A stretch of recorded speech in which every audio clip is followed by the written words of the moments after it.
तो स्टार्ट करते हैं चैप्टर नंबर 6 से, फंडिंग एंड वैल्यूएशन से।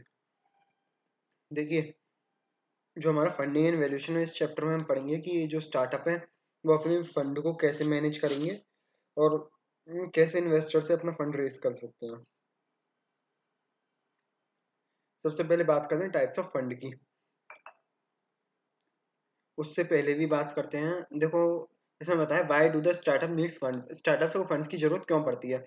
हम सभी जानते हैं स्टार्टअप को फंड की जरूरत पड़ती है प्रोटोटाइप क्रिएट करने के लिए। प्रोटोटाइप मैंने आपको बताया था कि एक आपका जो प्रोडक्ट होता है इसका बेसिक वर्जन एक बोलते हैं कॉपी होती है विद द एसेंशियल फीचर, उसको हम बोलते हैं प्रोटोटाइप। प्रोटोटाइप क्रिएशन के लिए उसको फंड्स की रिक्वायरमेंट होती है। प्रोडक्ट को डेवलप करने के लिए फंड्स की रिक्वायरमेंट होती है।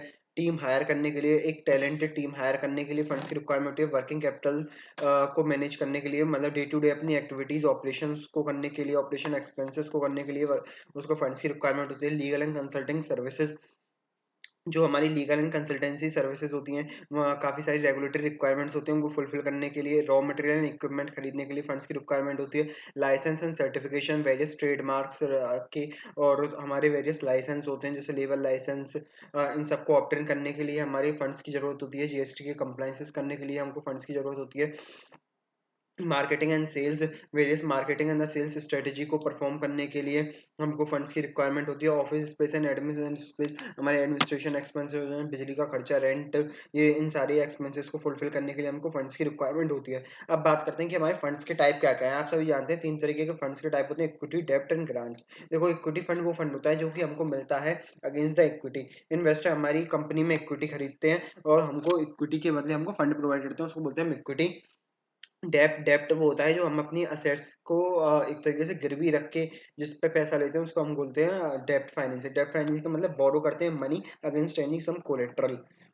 ग्रांट की बात करते हैं। ग्रांट का मतलब क्या है, एक ग्रांट होते हैं हमारे, अवार्ड दिए जाते हैं by the government of India के द्वारा, जो टू गवर्नमेंट के द्वारा दिए जाते हैं फॉर स्पेसिफिक पर्पस के लिए, किसी स्पेसिफिक गोल या पर्पस के लिए दिए जाते हैं, उनको बोलते हैं ग्रांट्स। इक्विटी का जो नेचर होता है, इसका कोई भी आपको रीपेमेंट की कोई भी लाइबिलिटी नहीं होगी। डेप्ट का आपकी रीपेमेंट की लाइबिलिटी होती है टू द जो आपका वो है डेप्ट, वो एक तरीके से हम बोलते हैं डेप्ट ओनर है, उसको आपको डेप्ट जो फंड है वो रीपेमेंट करना पड़ेगा। ग्रांट की there is no liability for repayment. Risk की बात करें तो इक्विटी में लेस रिस्क की होती है, डेप्ट हमारा मोर रिस्क होता है, बिकॉज आपको उसकी पेमेंट रेगुलर करनी होगी।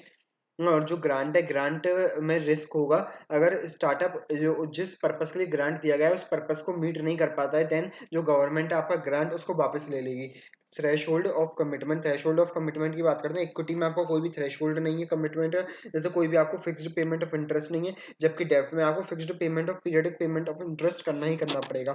ग्रांट्स के केस में वही वाली बात है, अगर आप उसके पर्पस को फुलफिल नहीं कर पाए देन गवर्नमेंट आपसे ग्रांट आपका वापस ले लेगी। रिटर्न टू द इन्वेस्टर हम बात करते हैं, इसमें हमारी जो कंपनी की ग्रोथ होती है वो रिटर्न मिलती है इन्वेस्टर को। इसमें इंटरेस्ट का रिटर्न मिलता है, इसमें नो रिटर्न मिलती है ग्रांट में। Involvement in the decision, equity वाले हमारे पूरे जो इक्विटी इन्वेस्टर होते हैं वो पूरी तरीके से सहभागिता करते हैं हमारी डिसीजन मेकिंग में। डेब्ट वालों को कोई मतलब नहीं है हमारी डिसीजन मेकिंग प्रोसेस से, और जो हमारे ग्रांट वाले ग्रांट दिए जिन्होंने उनको भी कोई मतलब नहीं है। सोर्सेज की, इक्विटी की जो सोर्स है, angel investor, self financing, venture capitalist है। डेब्ट के सोर्स हमारी वेरियस बैंक्स है, non banking financial institute, government loan. Grants हमको देखिए central government, state government, corporate challenges grant, काफी सारे हमको ग्रांट्स गवर्नमेंट से मिलते हैं। अब बात करते हैं stage and sources of startup funding. देखो, सबसे पहले हम बात करते हैं कि sources of the startup funding और उसकी स्टेजेस की। देखो, सबसे पहले कोई भी स्टार्टअप होता है उसकी पहली स्टेज होती है हमारी stage one, pre seed stage. Pre seed stage एक हमारी बेसिक स्टेज होती है जिसमें कि स्टार्टअप होता है हमारा अर्लीस्ट फेज में होता है। और जो स्टार्टअप होता है वो केवल एक आइडिया होता है, एक कॉन्सेप्ट होता है। अभी तक जो हमारा फाउंडर है उसने ना तो कोई प्रोडक्ट डेवलप किया है, ना ही कोई सर्विसेज उसने डेवलप की है, केवल उसके दिमाग में एक आइडिया है। उस स्टेज को हम बोलते हैं प्री सीड स्टेज। ये बहुत ही क्रूशियल स्टेज होती है। इस स्टेज में जनरली फाइनेंस जो फंड्स होते हैं वो इजिली अवेलेबल नहीं होते टू द फाउंडर को, because startup is just idea at this stage. तो इस स्टेज पे जो हमारी फंडिंग्स की रिक्वायरमेंट है वो हम कैसे फुलफिल कर सकते हैं, सेल्फ फाइनेंसिंग या बूटस्ट्रैपिंग। बूटस्ट्रैपिंग का कॉन्सेप्ट मैंने आपको बताया था कि आप अपने रिलेटिव और अपने खुद के जो फंड्स हैं, अपने जो बिजनेस से जो डेवलप हुए फंड्स हैं उनको लगाएं, तो उसको हम बोलते हैं बूटस्ट्रैपिंग। बूटस्ट्रैपिंग का सबसे अच्छा एग्जांपल हमारा ज़ीरोधा का था। अब बात करते हैं support from the family and the friends and the family की। देखो, आप अपनी फैमिली या फ्रेंड से भी कुछ फंड्स उधार ले सकते हैं, बोरो कर सकते हैं। उससे अपना जो प्री सीड स्टेज है उसको फाइनेंस कर सकते हैं। Participation the business plan competition, business plan competition क्या होता है? देखो हमारी जो गवर्नमेंट है या वेरियस इंस्टीट्यूशंस होते हैं वो समय समय पर कुछ हमारे कंपटीशन ऑर्गेनाइज करते रहते हैं स्टार्टअप से रिलेटेड। देन उन कंपटीशन में आप पार्टिसिपेट कीजिए और उन कंपटीशन को जीतिए। देन उन कंपटीशन को जीतने के बाद जो आपको प्राइज मनी मिलेगी वो आपके लिए एज अ फंड काम करेगी। अब आते हैं हम सीड स्टेज। सीड स्टेज में क्या है, स्टार्टअप ने अपना जो एक तरीके से जो फाउंडर है उसने अपने कदम जमा लिए हैं, उसने अपना जो प्रोडक्ट है वो डेवलप कर लिया है। Early phase for development and typically with the prototype और minimum viable product in hand, मतलब वो एमवीपी डेवलप कर चुका है। तो उस स्टेज को हम बोलेंगे सीड स्टेज। इस स्टेज में जनरली आपको जो फंड है वो इजीली अवेलेबल हो जाते हैं एंजल इन्वेस्टर से, venture capitalist, startup accelerator, incubator. मैंने आपको बताया था वेंचर कैपिटलिस्ट वो होते हैं जो आपको फंड्स प्रोवाइड कराते हैं अगेंस्ट योर इक्विटी। अब देखो हमको फंड्स कैसे कैसे मिल सकते हैं सीड, उसमें हमारा सीड स्टेज है। सीड स्टेज में आपको फंड्स मिल सकते हैं आपके इंक्यूबेटर्स के थ्रू। इंक्यूबेटर्स ऐसी एजेंसीज होती हैं जो आपको फंड प्रोवाइड कराती हैं, मतलब आपको वेरियस टाइप की सर्विसेज प्रोवाइड कराती हैं। इंक्यूबेटर बोले तो एक ऐसी एजेंसी जो हमारे स्टार्टअप को प्रमोट करती हैं। प्रमोट किस सेंस में करती हैं? एक उनको फंड प्रोवाइड करा के उनको नेटवर्किंग अपॉर्चुनिटीज प्रोवाइड कराते हैं और उनका जो ग्रोथ है उसको बढ़ा के उनको वेरियस टाइप की स्ट्रेटजीज वगैरह बता के, ऐसी जो एजेंसी होती है उनको बोलते हैं इंक्यूबेटर। इंक्यूबेटर आपको फाइनेंस कर सकते हैं इस स्टेज में। गवर्नमेंट की लोन्स की स्कीम उनसे आप फाइनेंस रेज कर सकते हैं। एंजल इन्वेस्टर्स होते हैं हमारे, एंजल इन्वेस्टर जो आपकी इक्विटी लेके आपको पैसा देंगे, उनके पास आप जा सकते हैं। क्राउड फंडिंग, क्राउड फंडिंग एक ऐसा प्लेटफॉर्म होता है जिसमें आप मनी रेज करते हैं through the very small investors के थ्रू। आप जो मनी रेज करेंगे उसको हम बोलेंगे crowd funding. Large number of the individuals each contributing a small amount, जिसको हम बोलेंगे crowd funding. Series a stage, series a stage कौन सी स्टेज होती है? जिसमें कि जो स्टार्टअप है वो अपने कॉन्सेप्ट को प्रूव कर चुका है, मतलब उसको अब रेवेन्यू जनरेट होना स्टार्ट हो गया है, उसने एमबीपी भी डेवलप कर लिया। अब उसको जो मार्केट में रेवेन्यू की ग्रोथ उसकी होने चालू हो गई है। देन इस स्टेज को बोलेंगे series a step. Series a step में भी काफी सारे अवेलेबल है आपके पास। वेंचर कैपिटलिस्ट के पास जा सकते हो जो कि आपके हाई नेटवर्क इंडिविजुअल्स होते हैं। ये लोग, ये आपको वो ये आपको क्या नाम है फंड्स प्रोवाइड कराएंगे against your against the stake in the equity. Banks और एनबीएफसी के पास जा सकते हो आप to raise the funds as a डेप्ट। वेंचर डेप्ट फंड, वेंचर जैसे वेंचर कैपिटल प्रोवाइड कराते हैं इन फॉर्म ऑफ इक्विटी के अगेंस्ट में, और वैसे ही वेंचर आपको डेप्ट फंड भी प्रोवाइड कराते हैं, उनको हम बोलते हैं वेंचर डेप्ट fund. Series B C D E stage, ये B C D E stage है जिसमें कि जो स्टार्टअप है वो वेल एस्टेब्लिश हो चुका है, उसको केवल फंडिंग चाहिए अपने स्केल को डेवलप करने पे, अपने स्केल को बढ़ाने के लिए उसको अपना जो स्केल है वो डेवलप करना है। देन उसके लिए जो फंडिंग चाहिए होती है उस स्टेज को हम बोलते हैं stage 4 series B C D stage. इस स्टेज में आपके सामने काफी सारे वो प्लेटफॉर्म्स खुल जाते हैं। आप अपनी जो फंड्स हैं उनको वेंचर कैपिटलिस्ट से वेरियस कॉम्बिनेशन से रेज कर सकते हैं, इंस्टीट्यूशनल इन्वेस्टर से, वेंचर कैपिटलिस्ट से, आप अपने एंजल इन्वेस्टर से फंड रेज कर सकते हैं। मिक्स आप फंडिंग रेज कर सकते हैं through venture capital, private equity, hedge funds, strategic investors contributing a substantial amount to support the company's continued expansion in the innovation efforts को। अब बात करें series B C D, so happens generally when the companies become the massive. मैंने आपको बताया company जो हमारा startup है वो पूरी तरह से डेवलप हो चुका है, बस उसको अपना साइज डेवलप करना है, but still want to stay as a private और आईपीओ मोड में। अब उसको अपना स्केल भी डेवलप करना है, प्लस में साथ ही वो चाहता है कि जो उसकी जो स्टेक है इक्विटी है वो केवल प्राइवेट हैंड्स में ही रहे, मतलब पब्लिकली इसकी इक्विटी ना हो। देन उस केस में आप जाएंगे series B C D E stage में। अब इस केस में आप वेंचर कैपिटल से फंड रेज कर सकते हैं। प्राइवेट इक्विटी या इन्वेस्टमेंट आपकी जो फंड्स होती हैं उनको आप अपने शेयर्स बेच के आप इक्विटी रेज कर सकते हैं। एग्जिट और scale up strategy, scale up series, इस सीरीज में इस स्टेज में क्या होता है कि जो हमारा स्टार्टअप होता है वो अपना आईपीओ लाता है मार्केट में, आईपीओ लाके अपने जो शेयर्स हैं उसको पब्लिकली बेच देता है। देन उस केस में पब्लिकली जैसे आपके शेयर्स आते हैं मार्केट में, देन जो स्टार्टअप है वो हमारा एग्जिट कर जाता है।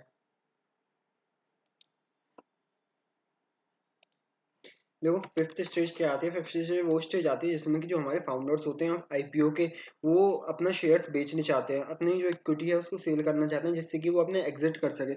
एग्जिट स्ट्रेटजी में वही स्ट्रेटजी होती है कि एक इनिशियल पब्लिक ऑफर वो मार्केट में इंट्रोड्यूस करते हैं फाउंडर्स ऑफ स्टार्टअप्स। देन वो आईपीओ के जो शेयर्स होते हैं वो पब्लिक खरीदती है उन शेयर्स को। देन इस हिसाब से जो हमारे जो फाउंडर्स होते हैं वो अपने आईपीओ अपने जो स्टार्टअप है उसको बेच जाते हैं। देखो कॉमन एग्जिट स्ट्रेटजीज जो हमारी होती हैं वो एक तो होती है आईपीओ इनिशियल पब्लिक ऑफर, आप सभी जानते हैं, जिसमें कि वो अपनी जो शेयर्स होते हैं वो स्टॉक एक्सचेंज में लाते हैं, स्टॉक एक्सचेंज में वो पब्लिक उनको सब्सक्राइब करती है।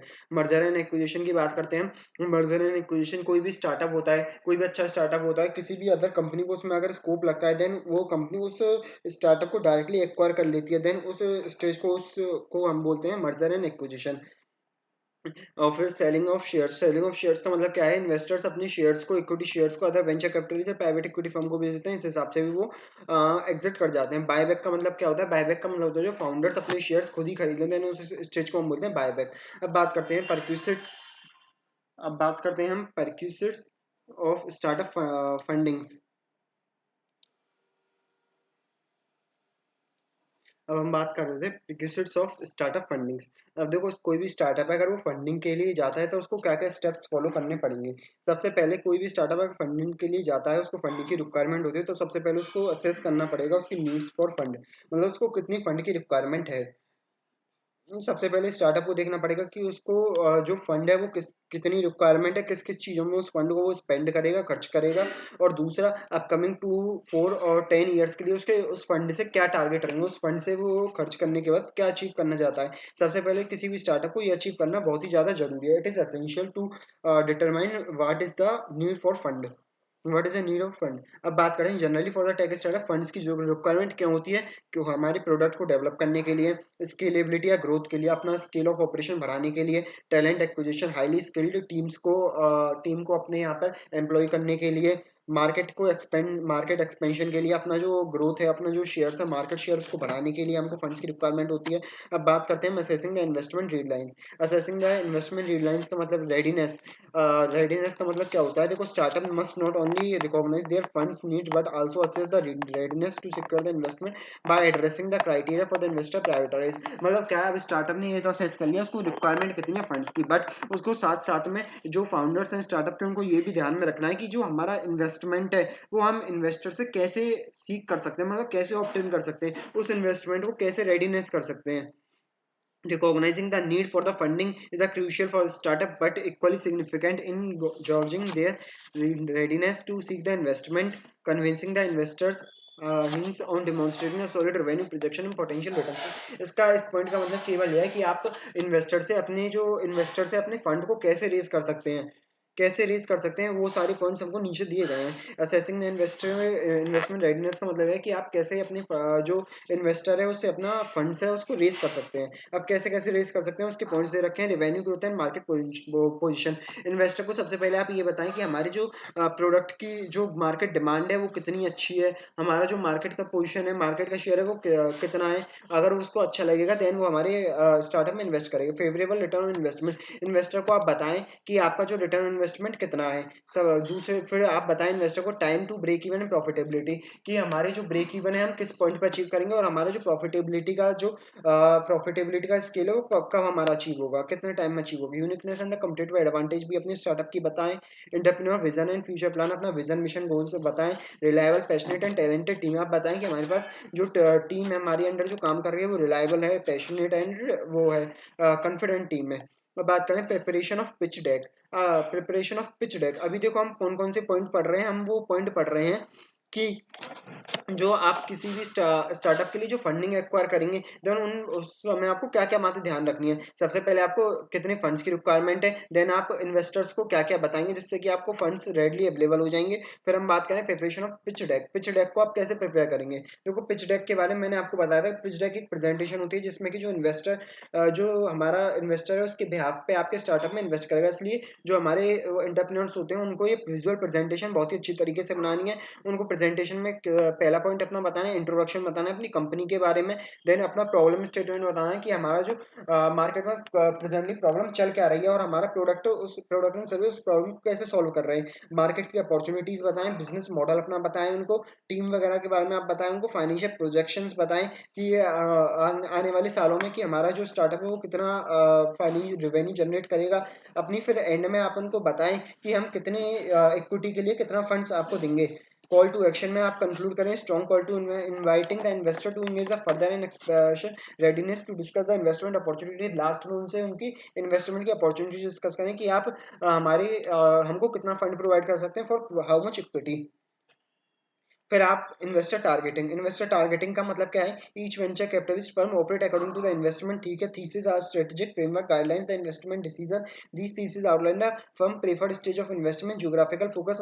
ये अब हमने आपको जब भी फंड रेज करना है तो आपको सबसे पहले ध्यान में रखनी है कि आप कौन से इन्वेस्टर को टारगेट करना चाहते हैं। आपको पोटेंशियल इन्वेस्टर्स जो आपके स्टार्टअप में इन्वेस्ट कर सकते हैं उन इन्वेस्टर्स को आपको रीच करना है। आइडेंटिफाइंग द एक्टिव इन्वेस्टर कौन कौन से हैं उनमें से, जो आपके सेक्टरल प्रेफरेंस वाले इन्वेस्टर हैं, जो आपके सेक्टर में इन्वेस्ट करने के लिए प्रेफरेंस रखते हैं, उनको आइडेंटिफाई कीजिए और फिर उनसे आप कम्युनिकेट कीजिए, देन उनको पिच दीजिए। अब बात करते हैं due diligence by the interested investor. अब कोई भी इन्वेस्टर आपके स्टार्टअप में जब भी इन्वेस्ट करेगा तो वो अपना ड्यू डिलिजेंस लाएगा। ड्यू डिलिजेंस का मतलब है क्रिएटिव थिंकिंग से साथ वो ये सोचेगा कि आपके स्टार्टअप में स्कोप है भी या नहीं है। वेंचर कैपिटलिस्ट और एंजल इन्वेस्टर ड्यू डिलिजेंस के आप सोचेंगे कि आपके स्टार्टअप में इन्वेस्ट करें या नहीं करें। अगर वो सेटिस्फाई हो जाता है देन आपके स्टार्टअप में वो लोग इन्वेस्ट कर देंगे।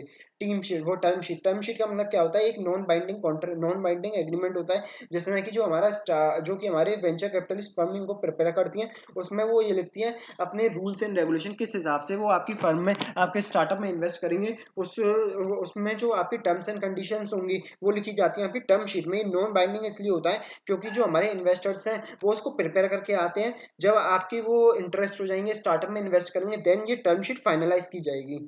अभी तक इसलिए हम इसको बोलते हैं नॉन बाइंडिंग लिस्ट होती है हमारी, बाय वेंचर कैपिटलिस्ट के द्वारा प्रिपेयर की जाएगी at the early stage of the deal. It summarises the major point of the engagement. मैंने आपको बताया मेजर पॉइंट डील करेगी, deal between the investor firms and the startups के बीच में जो भी हमारे टर्म्स एंड कंडीशंस है। Term sheet for the venture capital transaction in India typically consist of 4 structure. इसमें प्रोविजंस आते हैं, वैल्यूएशन वो इंक्लूड करके लाएंगे, investment structure, management structure, family, finally changes to the share capital. Basically ये एक ऐसा डॉक्यूमेंट होता है जिसमें कि हमारे इन्वेस्टर्स होते हैं वो अपनी टर्म्स एंड कंडीशन लिख के जाते हैं किस बेसिस पे वो हमारी स्टार्टअप में इन्वेस्ट करेंगे। अब आते हैं बात करते हैं क्वांटिफाइंग द सीड कैपिटल। आप सीड कैपिटल को कैसे क्वांटिफाई कर सकते हैं? आप कैसे डिटरमाइन कर सकते हैं कि हमको कितनी कैपिटल की रिक्वायरमेंट है? इस चीज को आप कैसे डिटरमाइन करें?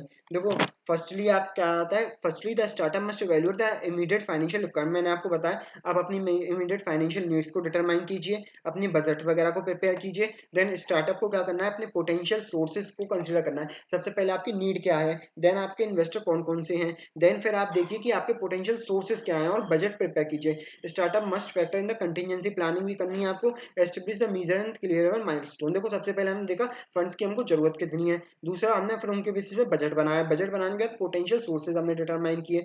देन फिर उसके बाद पोटेंशियल सोर्सेज के बाद हमने कंटीजेंसी प्लानिंग करेंगे और clear and measurable milestone set करेंगे कैसे उस फंड को रेज किया जा सके।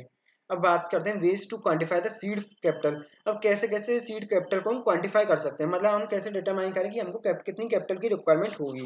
तो सबसे पहले हमारा अप्रोच आता है कॉस्ट बेस्ड अप्रोच। इसमें हम सारे अपने एक्सपेंस जो भी एसोसिएटेड होते हैं with launching and operating the startup उनको डिटरमाइन करते हैं और उनके बेसिस पे एक्सपेंसेस के बेसिस पे हम अपना वैल्यूएशन निकालते हैं कि हमको कितनी जो हमारे फंड्स की रिक्वायरमेंट होगी। माइलस्टोन बेस्ड अप्रोच का मतलब क्या है कि हम एक माइलस्टोन सेट करते हैं कि हमको अगले एक हफ्ते में 10,000 यूनिट्स इसकी प्रोड्यूस करनी है। देन उसमें हमारी जितनी भी कॉस्टिंग आएगी उस बेसिस पे हम एक स्टैंडर्ड सेट कर लेंगे और उसके बेसिस पे हम अपना फंड रेज करेंगे। मार्केट एनालिसिस मतलब हमारी सिमिलर जैसी अगर कोई भी एंटिटी और चल रही है तो हम उसका देखेंगे कि उसको कितने फंड्स की रिक्वायरमेंट हो रही है। Financial position, various financial ratios होते हैं हमारे, उनकी मदद लेंगे हम टू डिटरमाइन करने में हमारा कैश फ्लो क्या रहेगा, उसके बेसिस पे हम अपनी फंड्स की रिक्वायरमेंट डिटरमाइन करेंगे। सिनेरियो एनालिसिस, हम वर्स्ट से वर्स्ट सिनेरियो और बेस्ट से बेस्ट सिनेरियो कंसीडर करेंगे, उन दोनों का एवरेज निकालेंगे और जो भी हमारा फंड्स की रिक्वायरमेंट आएगी उसके बेसिस पे हम इन्वेस्टर से फंड डिमांड करेंगे। प्रोफेशनल एडवाइस, हम किसी भी जो हमारा फाइनेंस वाला बंदा है उससे उसकी प्रोफेशनल एडवाइस सीख करेंगे कि हमारे बिजनेस में कितनी कैपिटल की रिक्वायरमेंट होगी। अभी हमारी अप्रोच आते हैं कॉस्ट के बेसिस पे, जिसमें हम एक्सपेंसेस के बेसिस पे डिटरमाइन करेंगे, माइलस्टोन मतलब ऑब्जेक्टिव सेट करेंगे उसके बेसिस पे, प्रोफेशनल एडवाइसेस के बेसिस पे, सिनेरियो के बेसिस पे, फाइनेंशियल पोजीशन और मार्केट एनालिसिस के बेसिस पे हम अपनी जो फंड्स की रिक्वायरमेंट है उसको डिटरमाइन करते हैं। अब बात करते हैं financial modelling basis for the startup. अब देखो, जो फाइनेंशियल मॉडलिंग का मतलब क्या होता है हमारा फाइनेंशियल मॉडलिंग का मतलब होता है funding for the startup begins with a deep understanding of financial concept, financial modelling a fundamental tool in their journey. मतलब क्या होता है, देखो स्टार्टअप्स होते हैं अपना बिजनेस करने जा रहे हैं मार्केट में, तो उनको सबसे पहले फाइनेंस की नॉलेज होनी चाहिए। फाइनेंस की नॉलेज कैसे होगी, फाइनेंस की नॉलेज नॉलेज होगी उनको फाइनेंस के मॉडल, जो एक फाइनेंशियल मॉडल है उनकी जानकारी करके। देखो फाइनेंशियल मॉडल में काफी सारे हमारे कंसेप्ट आते हैं, उनकी अगर आप नॉलेज ले लेंगे देन आपको जो हमारे स्टार्टअप में फाइनेंस की रिक्वायरमेंट होगी उसकी भी नॉलेज हो जाएगी।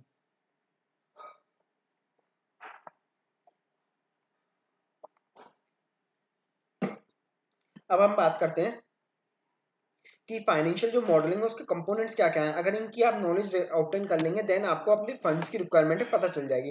रेवेन्यू फोरकास्टिंग, रेवेन्यू फोरकास्टिंग पहला मॉडल है जिसमें हम ये आइडेंटिफाई करेंगे हमारे जो मेन सोर्स ऑफ रेवेन्यू है वो कौन कौन से हैं और प्लस में उनसे कितना रेवेन्यू हम जनरेट कर सकते हैं। एक्सपेंस मॉडलिंग में हम ये जनरेट करें, ये डिटरमाइन करेंगे कि हमारा कितना एक्सपेंस होगा और किस किस चीज़ों में हमारा एक्सपेंस होगा, उसके बेसिस पे हम अपना डिटरमाइन करेंगे कि हमारे लिए कितने फंड्स की रिक्वायरमेंट होगी। जैसे एक्सपेंस मॉडलिंग में हम अपनी सैलरीज वगैरह डिटरमाइन करेंगे, रेंट को डिटरमाइन करेंगे कितना रेंट हमको पे करना होगा। कैश फ्लो प्रोजेक्शन, हम कैश फ्लो स्टेटमेंट बनाएंगे, उसके आधार पर हम डिटरमाइन करेंगे हमारी एंटिटी में कितना कैश फ्लो रहेगा और हमको कितने फंड्स की रिक्वायरमेंट पड़ेगी। प्रॉफिटेबिलिटी एनालिसिस, प्रॉफिटेबिलिटी एनालिसिस करेंगे कि हमारी जो एंटिटी है वो कितना प्रॉफिट अर्न कर पाएगी, कितना जीपी अर्न कर पाएगी, कितना एनपी अर्न कर पाएगी। उसके बेसिस पे हम अपनी जो फाइनेंशियल मॉडलिंग के डिसीजन लेंगे, फाइनेंशियल फंड्स के डिसीजन लेंगे। Scenario analysis, worst and worst scenarios को कंसीडर करेंगे। वैल्यूएशन मॉडलिंग, वैल्यूएशन में एस्टिमेटिंग वैल्यू, अपने स्टार्टअप की वैल्यू को एस्टिमेट करेंगे। जो हमारा एक रजिस्टर वैल्यूअर होते हैं उनसे अपनी जो स्टार्टअप है उसकी वैल्यू को डिटरमाइन करेंगे, उसके बेसिस पे अपने फाइनेंशियल डिसीजन लेंगे। Financial statement, financial statement P and L balance sheet है उनको प्रिपेयर करवाएंगे और प्रिपेयर करने के बाद उनके बेसिस पे अपने फाइनेंशियल रेशियोज के बेसिस पे अपने डिसीजंस लेंगे। Modelling, modern tool for financial analysis, for financial analysis मतलब फाइनेंशियल एनालिसिस क्या होता है, हमको फाइनेंशियल एनालिसिस का मतलब होता है कि हमारी जो पोजीशन है वो फेवरेबल है या नहीं है, हम इतने कैपेबल हैं कि अपने डेप्ट को पे कर पाएंगे या नहीं कर पाएंगे। ये सारे हमारे फाइनेंशियल एनालिसिस होते हैं। अब देखो फाइनेंशियल एनालिसिस के लिए जो मॉडर्न टूल है वो हमारे अकाउंटिंग सॉफ्टवेयर, जैसे कि हमारी क्विक बुक, फ्रेश बुक्स, ये हमारे वेरियस अकाउंटिंग सॉफ्टवेयर हैं जो हमको फाइनेंशियल रेशियोज जनरेट करके देते हैं, जो हमारी मदद करते हैं फाइनेंशियल एनालिसिस में। Financial planning and analysis software कुछ आ गए हैं मार्केट में, जैसे कि हमारा एडेप्टिव इंसाइट्स हो गया, और हमारे ये दो तीन तरीके के सॉफ्टवेयर हैं जो हमारी फाइनेंशियल मॉडलिंग्स में हेल्प करते हैं। बिजनेस इंटेलिजेंस, याद रखना पावर बीआई एक इंपॉर्टेंट टूल है जो कि आपकी मदद करेगा फाइनेंशियल डेटा को एनालाइज करने में इन द रियल टाइम। इस पे एक बहुत ही इंपॉर्टेंट एमसीक्यू बनेगा आपका, रियल टाइम में फाइनेंशियल एनालिसिस में कौन मदद करेगा, वो करेगा हमारा business intelligence power BI. Power BI जो हमारा टूल है। अब फाइनेंशियल डैशबोर्ड, देखो फाइनेंशियल डैशबोर्ड मतलब कि आपकी जो की फाइनेंशियल मैट्रिक्स होती हैं, जैसे कितना आपका रेवेन्यू जनरेट होगा, कितना एक्सपेंस होगा आपका, कितना कैश फ्लो होगा, इन सब की प्रोजेक्शन करवाना ही हमको बोलते हैं फाइनेंशियल डैशबोर्ड। ये फाइनेंशियल डैशबोर्ड के भी आपके काफी सारे सॉफ्टवेयर मार्केट में अवेलेबल है, उनके बेसिस पे आप अपने फाइनेंशियल डैशबोर्ड पता कर सकते हैं। Forecasting and modelling, forecasting modelling का मतलब वही होगा आपका जो फ्यूचर में कितना रेवेन्यू जनरेट होगा, कितना आपका प्रॉफिट अर्न होगा, उसको हम बोलते हैं फोरकास्टिंग। फोरकास्टिंग के लिए हमारे कुछ हमारे सॉफ्टवेयर हैं जैसे कि फाइन बॉक्स और डेमो, ये हमारे कुछ सॉफ्टवेयर हैं इनका आप इस्तेमाल कर सकते हैं। Expense management software, expense management software जैसे कि एक्सपेंसिफाई, रिसिप्ट बैंक्स, ये हमारे ऑटोमेट कर देते हैं हमारे एक्सपेंस प्रोसेस को। हमको ये जानने में मदद करते हैं कि हमारा इन फ्यूचर या प्रेजेंट या पास्ट में जो भी हमारा एक्सपेंस हुआ है उसको डिटरमाइन करने में हमारी मदद करेंगे। अब हम बात करते हैं financial analytic platforms.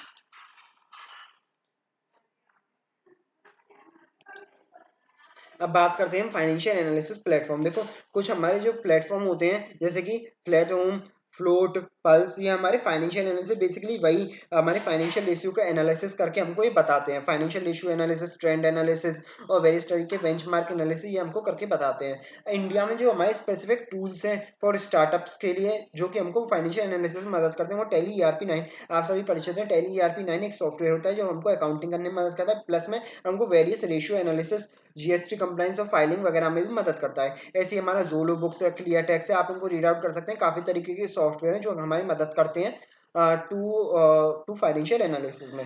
How the approach angel investor in the venture capitalist firm की बात करते हैं। हाउ टू अप्रोच, अब इनको कैसे अप्रोच करें। अब हमने फंड की रिक्वायरमेंट हमारी डिटरमाइन कर ली कि हमको फंड्स की कितनी रिक्वायरमेंट है, तो अब हम वेंचर कैपिटलिस्ट वगैरह को कैसे अप्रोच करें। सबसे पहले हम कर सकते हैं, अटेंड कर सकते हैं startup event and conference. Various organisation हमारी स्टार्टअप और कॉन्फ्रेंसेज ऑर्गेनाइज करती हैं, इवेंट और कॉन्फ्रेंसेज। उन कॉन्फ्रेंसेज में आप पार्टिसिपेट करें, देन आप अपने वेंचर कैपिटलिस्ट और जो हमारे एंजल इन्वेस्टर हैं उनको रीच कर सकते हैं। Leverage the online platform, various हमारे ऑनलाइन प्लेटफॉर्म्स हैं जैसे कि Let's Venture, AngelList India. इन सब प्लेटफॉर्म पे अपने आप को रजिस्टर करें। देन रजिस्टर करने के बाद आपको जो हमारे वो वेरियस स्टार्टअप ऑर्गेनाइजेशन है, वेंचर कैपिटलिस्ट है, वो आपको रीच करेंगे।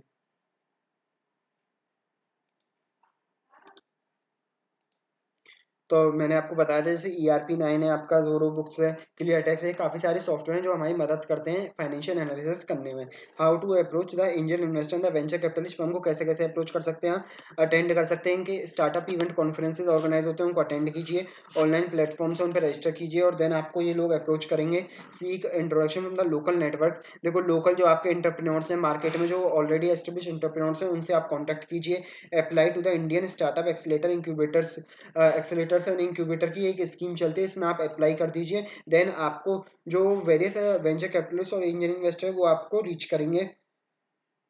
क्राफ्टिंग का compiling pitch and direct outreach, आप अपनी मतलब डेवलप कीजिए एक well craft pitch deck tailor to the Indian market, highlight और startup unique value proportion the market opportunity and transaction, reach out directly to the target angel investor the venture capital through the email और LinkedIn. Email LinkedIn के through आप इनको reach कर सकते हैं। आप एक कंपाइलिंग पिच क्रिएट करके उस पर लिंक्डइन पर डाल दीजिए, देन आपको जो वो है वेंचर कैपिटलिस्ट एंजल इन्वेस्टर, ये आपको रीच करेंगे।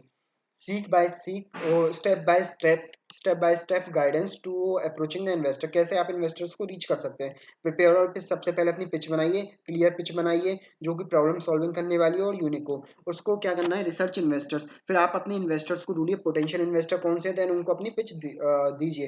Then craft a compiling pitch, short and concise presentation बनाइए, उनके सामने प्रेजेंट कीजिए, रीड आउट द इन्वेस्टर्स।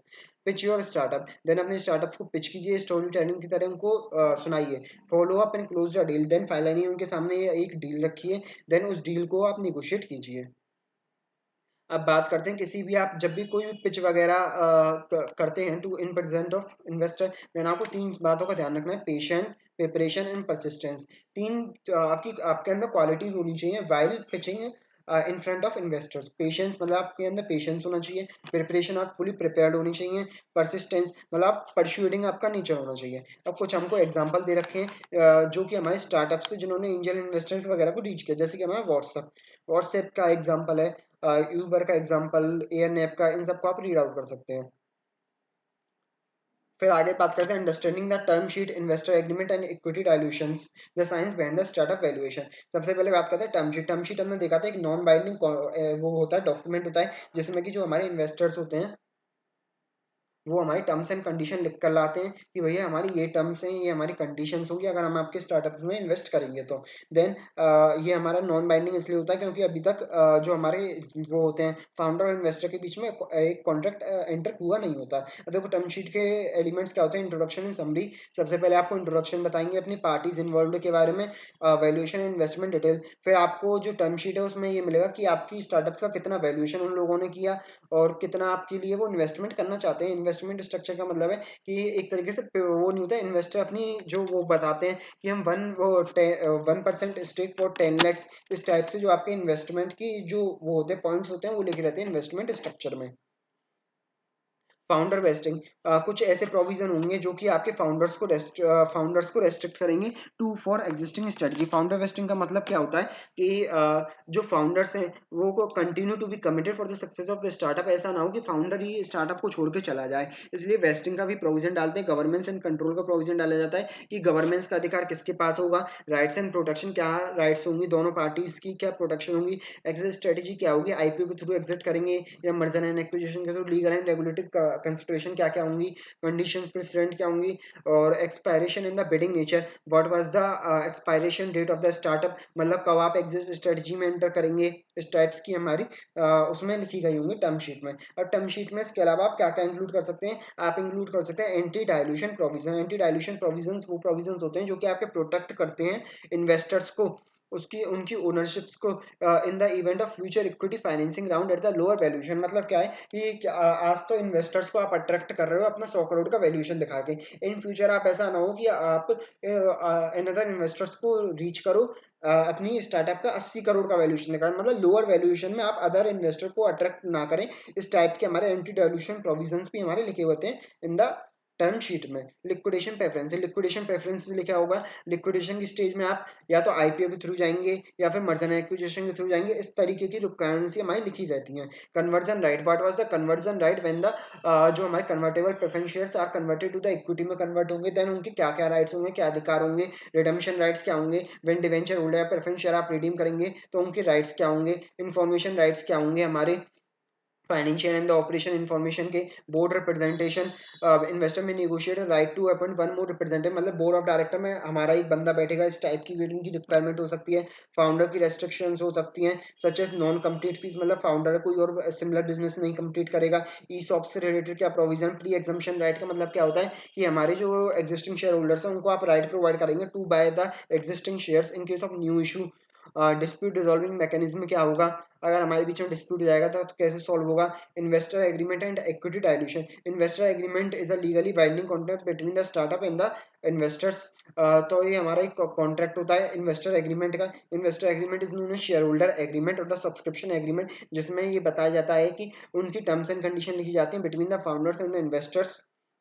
देखो की कंपोनेंट क्या होते हैं इन्वेस्टर एग्रीमेंट में, सबसे पहले कि टाइप ऑफ इन्वेस्टमेंट कौन सी है, प्रेफरेंस शेयर्स हैं, इक्विटी शेयर्स हैं, उनकी राइट्स एंड प्रोटेक्शन क्या होंगी, गवर्नेंस स्ट्रक्चर क्या होगा, कि outlines the composition of the board and director, voting rights and the decision making process क्या होगा, फाउंडर्स की क्या रेस्ट्रिक्शन होंगी, एंटी डाइल्यूशन प्रोविजंस के बारे में बताया जाएगा। एग्जिट स्ट्रेटजी क्या होगी, मतलब जो हमारे वो टाइप्स ऑफ सिक्योरिटीज में जो लोग इन्वेस्ट कर रहे हैं उनके लिए एग्जिट स्ट्रेटजी क्या होगी, वेदर वो आईपीओ के थ्रू अपनी शेयर्स को बेच सकते हैं। इक्विटी डाइल्यूशन, इक्विटी डाइल्यूशन का मतलब क्या होता है, इक्विटी डाइल्यूशन जब होता है जब startup issues the additional stock through either to the new financial round the ESOPs they were reducing the ownership percentage of the existing shareholder. मतलब इक्विटी डाइल्यूशन का मतलब क्या है, एक्जिस्टिंग जो शेयर होल्डर्स हैं वो अपने जो इक्विटी है उसको बेचते हैं, देन उसको बोलते हैं हम इक्विटी डाइल्यूशन। तो इक्विटी डाइल्यूशन तीन तरीके से कर सकते हैं, न्यू फाइनेंसिंग राउंड अपने न्यू इन्वेस्टर्स को अट्रैक्ट कर सकते हैं अपनी तरफ, ईसॉप्स के थ्रू जो अपने शेयर्स हैं वो एम्प्लॉयज को दे सकते हैं as a ESOPs. Convertible securities, मतलब प्रेफरेंस स्टॉक वगैरह को जो इशू कर सकते हैं और उनके उनको मैच्योरिटी पे उनको इक्विटी में कन्वर्ट करा सकते हैं। Anti dilution provision, anti dilution provision मैंने आपको बताया जो कि प्रोटेक्ट करता है इंटरेस्ट ऑफ इन्वेस्टर को, कि इन्वेस्टर आज ये मान के इन्वेस्ट कर रहा है कि ये जो फाउंडर है वो अपने बिजनेस को आगे ले जाए, क्या पता कल फाउंडर ही छोड़ के भाग जाए, इसलिए हमारी जो प्रोविजन होते हैं वो होते हैं हमारे anti dilution provision. Managing the equity dilution, equity dilution को कैसे मैनेज करते हैं, इक्विटी डाइल्यूशन को मैनेज करने के लिए आपके एंटी डाइल्यूशन प्रोविजंस हमने बनाए थे। निगोशिएबल फेवरेबल टर्म्स, कुछ टर्म्स एंड कंडीशन हमारे बीच में एंटर की जाती हैं। Implement the equity incentive plans, startup should carefully manage the equity incentive plans, उनको मैनेज करनी चाहिए, कम्युनिकेट ट्रांसपेरेंसी वगैरह रखनी चाहिए। ऑन इक्विटी डाइल्यूशन पे focus on the growth and the value creation, value creation उस पर फोकस करना चाहिए, not too much important. Managing the equity dilution is not too much important. आगे बढ़ते हैं, science behind the startup valuation. अब देखो स्टार्टअप के वैल्यूएशन में क्या क्या साइंस होती है। कोई भी इन्वेस्टर आपके स्टार्टअप को वैल्यू किस बेसिस पे करता है, एक तो मार्केट पोटेंशियल, कि आपके स्टार्टअप का मार्केट पोटेंशियल कितना है, अगर आपके स्टार्टअप का मार्केट पोटेंशियल जितना ज्यादा होगा उतना ज्यादा आपके स्टार्टअप को वैल्यूएशन मिलेगा। Revenue and the growth metric, जितना ज्यादा आपका रेवेन्यू, जितनी ज्यादा आपकी ग्रोथ होगी उतना ही आपको वैल्यूएशन मिलेगा। टेक्नोलॉजी एंड इनोवेशन की बात करते हैं, जितनी ज्यादा एडवांस टेक्नोलॉजी का आप इस्तेमाल करते हैं उतनी ज्यादा इन्वेस्टर आपकी तरफ अट्रैक्ट होंगे और उतना ही आपको वैल्यूएशन ज्यादा देंगे। इन्वेस्टर सेंटीमेंट, इन्वेस्टर सेंटीमेंट का मतलब क्या है, अगर आप किसी भी पार्टिकुलर इंडस्ट्री से डील कर रहे हैं और उस इंडस्ट्री से रिलेटेड इन्वेस्टर का सेंटीमेंट है कि इंडस्ट्री आगे फ्यूचर में बहुत जाएगी, जैसे कि हम एग्जांपल लेते हैं इलेक्ट्रॉनिक व्हीकल की इंडस्ट्री। ईवी की इंडस्ट्री एक ऐसी इंडस्ट्री, इन्वेस्टर सोचते हैं कि ये इंडस्ट्री बहुत आगे जाएगी, देन उस केस में इन्वेस्टर का सेंटीमेंट पॉजिटिव होगा और आपको वैल्यूएशन ज्यादा मिलेगा। स्पेसिफिक सेक्टर कंसिडरेशन का मतलब क्या है, इन्वेस्टर सोचते हैं कि ये पार्टिकुलर सेक्टर जैसे मेडिसिन का सेक्टर है वो आगे बहुत ग्रो करेगा, देन उस सेक्टर में होने वाला कोई भी स्टार्टअप वो उसको ज्यादा वैल्यूएशन प्रोवाइड कराएंगे। ग्लोबल कंपैरिजन, ग्लोबल कंपैरिजन का मतलब ये है कि आपका स्टार्टअप अगर ग्लोबली एस्टेब्लिश स्टार्टअप से कंपैरिजन कर रहा है, मतलब देन आपके जो इन्वेस्टर्स हैं वो आपके जो स्टार्टअप है उसको ज़्यादा वैल्यू प्रोवाइड करेंगे, क्योंकि आपका जो स्टार्टअप है वो ग्लोबली लेवल पे कंपैरिजन करने की क्षमता रखता है। स्टेज ऑफ डेवलपमेंट, आपका स्टार्टअप अगर ग्रोथ की पोजीशन में, देन आपको ज़्यादा वैल्यूएशन मिलेगा। एग्जिट अपॉर्चुनिटी, आपके स्टार्टअप में एग्जिट अपॉर्चुनिटी ज़्यादा है कि आप आईपीओ के थ्रू भी एग्जिट कर सकते हैं, मर्जर एंड एक्विजिशन के थ्रू भी एग्जिट कर सकते हैं, देन उस केस में आपके स्टार्टअप को वैल्यूएशन ज़्यादा प्रोवाइड किया जाएगा। फिर आगे बात है, some expect that the entrepreneur can refer while negotiating their startup valuation. Startup के वैल्यूएशन के दौरान हमारा एंटरप्रेन्योर क्या क्या निगोशिएट कर सकता है, वो एंटरप्रेन्योर हमारा निगोशिएट कर सकता है, फाउंडर निगोशिएट कर सकता है कि हमारा leveraging the cash flow dynamics. Leveraging the cash flow dynamics मतलब क्या है कि इन्वेस्टर, वो फाउंडर से इन्वेस्टर से जो निगोशिएट करेगा वो कैश फ्लो के बेसिस पे करेगा। वो कहेगा कि हमारे ऑर्गेनाइजेशन में, हमारे स्टार्टअप में कैश फ्लो बहुत अच्छा है, पॉजिटिव कैश फ्लो है, तो इसके बेसिस पे वो निगोशिएट कर सकता है। Mitigate the risk with discount rates, वो जो अपने इन्वेस्टर्स हैं उनको पोटेंशियल रिस्क वगैरह बता सकता है, और उनका जो उन्होंने निवारण सोचा है, how to mitigate those risk, उनको बता के भी अपना वैल्यूएशन बढ़ा सकता है। हाईलाइट द ग्रोथ पोटेंशियल, अपनी ग्रोथ पोटेंशियल को हाईलाइट करके भी ज्यादा वैल्यूएशन करवा सकता है अपने स्टार्टअप का। यूटिलाइज द कंपैरेटिव एनालिसिस, अपने स्टार्टअप को अदर स्टार्टअप से कंपैरिजन करा के और अपने स्टार्टअप को अच्छा बता के भी हाईएस्ट वैल्यूएशन ले जा सकता है वो। Tailor the valuation to the stage of development, होता क्या है कि आपने अपने स्टार्टअप का वैल्यूएशन 100 करोड़ किया और सामने वाला जो इन्वेस्टर बैठा है उसने आपके स्टार्टअप का वैल्यूएशन 50 करोड़ किया, देन आपको क्या करना है, इमीडिएटली अपना वैल्यूएशन रिवाइज करना है। अगर आप इमीडिएटली अपना वैल्यूएशन रिवाइज कर सकते हैं तो इस हिसाब से भी आप अपना जो वैल्यूएशन है वो हाईएस्ट वैल्यूएशन अचीव कर सकते हैं। अगर आप टिके रहेंगे कि हमारा तो 100 करोड़ का वैल्यूएशन, देन उसमें ना तो आपका इन्वेस्टर ही आपकी कंपनी में इन्वेस्ट करेगा, ना ही आपका वैल्यूएशन ही एग्जैक्ट माना जाएगा। इस हिसाब से अगर आपको आपका एक्चुअल वैल्यूएशन 50 लैक्स का भी है, देन आपको उस वैल्यूएशन को एक ऐसे पॉइंट पे ले जाना है, मतलब बढ़ाते बढ़ाते उससे एक निगोशिएशन करके ऐसे पॉइंट पे ले जाना है जिससे कि आपका मैक्सिमम वैल्यूएशन हो जाए। Agile valuation and the existing strategy, वही बात करी गई है कि जितना ज्यादा आपके लिए exist opportunity, potential exist opportunities होंगी, उतना ही आपको स्टार्टअप को इन्वेस्टर वैल्यूएशन ज्यादा प्रोवाइड करेंगे। बाकी समरी में आपको वही सारी चीजें बताई कि फंडिंग अपॉर्चुनिटीज क्या क्या है आपके पास, कैसे आप फंडिंग रेज कर सकते हैं, जो कि मैंने आपसे डिस्कस ही कर लिया है। So that's all with the chapter number 6।